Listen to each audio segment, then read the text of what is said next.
मेरे प्यारे बच्चों, जो एग्ज़ाम में बैठने जा रहे हैं, इंटर वाले छात्र छात्राएँ, आज मैं हिंदी का क्वेश्चन दिया हूँ। आप लोग ध्यानपूर्वक देखेंगे, बहुत ही इम्पोर्टेंट है।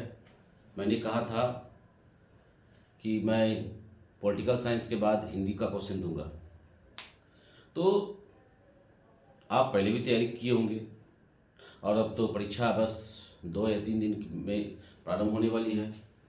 कुछ क्वेश्चन इसमें दिया हुआ है कि संभावित प्रश्न दिए हुए हैं 2026 के लिए, वह हिंदी सब्जेक्ट है।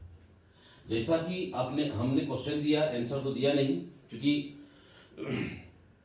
समय अंतिम है। मैं लेट आया लेकिन दुरुस्त आया हूँ। आप मेरा क्वेश्चन पढ़ के जाइए, एग्जाम में क्वेश्चन लड़ेगा। आप विश्वास कीजिए कि क्वेश्चन मेरा लड़ेगा। और कुछ क्वेश्चन को आप लोग नहीं पढ़े होंगे, तो इसको आप क्वेश्चन को तैयारी कर करके जरूर जाएं। इसका आंसर आपके पास जरूर होगा, किताबों में देखिएगा। हिंदी बुक में आपके पास कई तरह के मटेरियल होंगे, उसमें से इसका आंसर दिया हुआ है। मेहनत कीजिए थोड़ा सा, मेहनत तो करना होगा। 5 सब्जेक्ट है।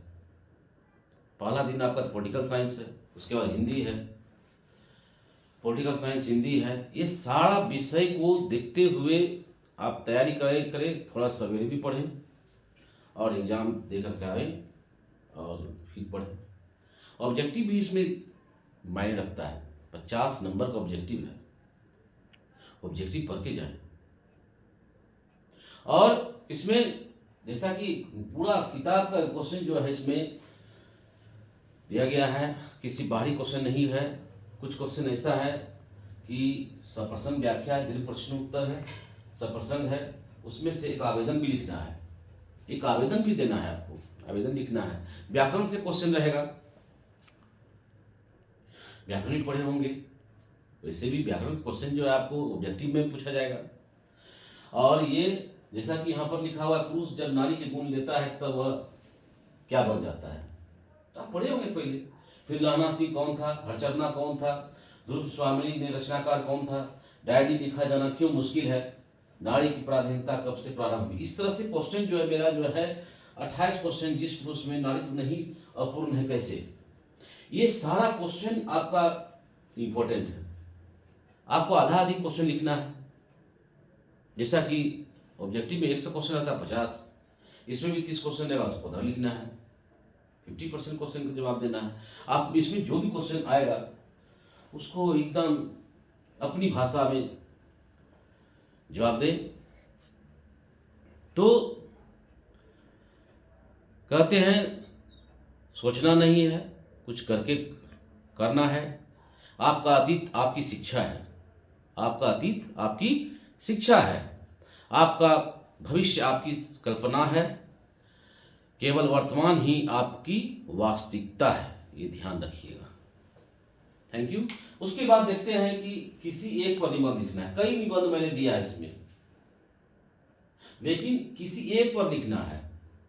और हिंदी जब आप लिखिएगा, आंसर जब लिखिएगा, तो हिंदी जब लिखिएगा तो उसमें राइटिंग का जो शुद्धता है, सुंदर और शुद्ध शुद्ध भी लिखना है। आप जितना अच्छा लिखिएगा, शुद्ध शुद्ध लिखिएगा, उतना ही आपको अंक मिलेगा। जैसे तैसे लिखिएगा तो कॉपी जांचने वाले खुद नहीं पढ़ सकेंगे, तो आपको नंबर देने में कठिनाई होगी। तो आप कितना लिख लीजिएगा, थोड़ा सा शुद्ध और शुद्धता भी रखना है, और कॉपी को स्वच्छ रखना है।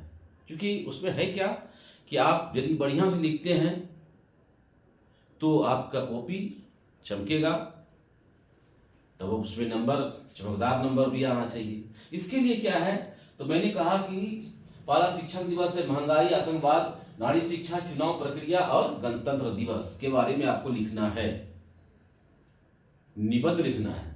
उसके बाद है दीर्घ प्रश्न।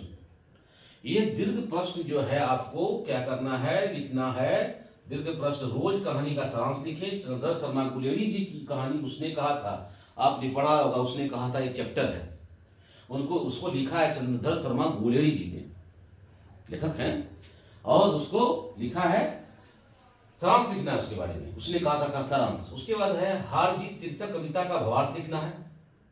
हार जीत शीर्षक कविता है, उसका जो है भावार्थ लिखना है।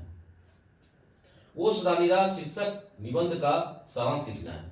ओस दानिरा निबंध का क्या लिखना है? सारांश लिखना है। ओस दानिरा निबंध, इसका जो है निबंध का सारांश लिखना है। दूसरा लास्ट में है सप्रसंग व्याख्या, निमोनिया से मरने वाले को मुरब्बे नहीं मिला करते। ये जो है सप्रसंग व्याख्या वाला क्वेश्चन है। इसको कहाँ से लिया गया है, किस चैप्टर से है, किस शीर्षक से लिया गया है, और इसके रचयिता कौन है, ये सारा चीज उसमें आपको अंकित करना है, बताना है। कुछ बड़ा आंसर है इसका।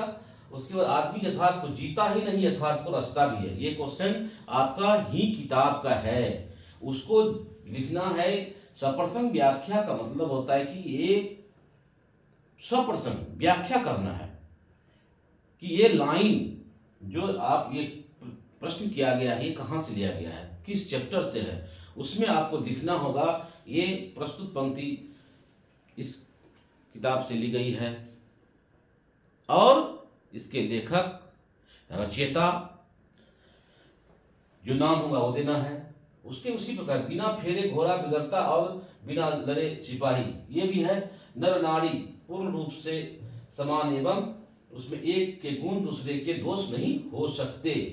ये जो 4 क्वेश्चन है, ये सप्रसंग व्याख्या है। उसके बाद एक आवेदन आपको लिखना है।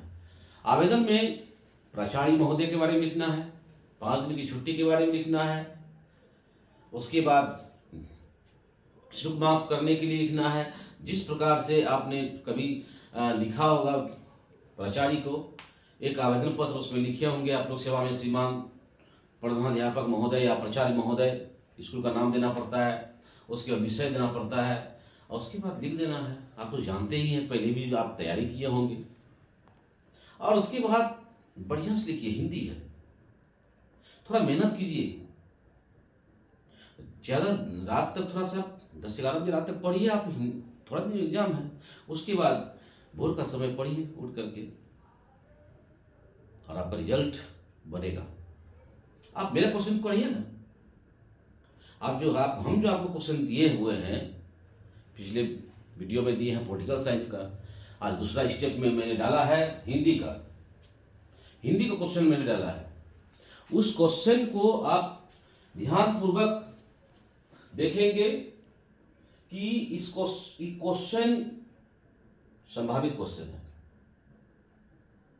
आएगा परीक्षा में, इसमें से निकल कर क्या आ रहा है परीक्षा में, आप इसको पढ़ के जाइए और जरूर आप लोग लिखेंगे। थोड़ा मेहनत कीजिए, यही मेरी शुभकामना है आपके साथ, शुभकामना है।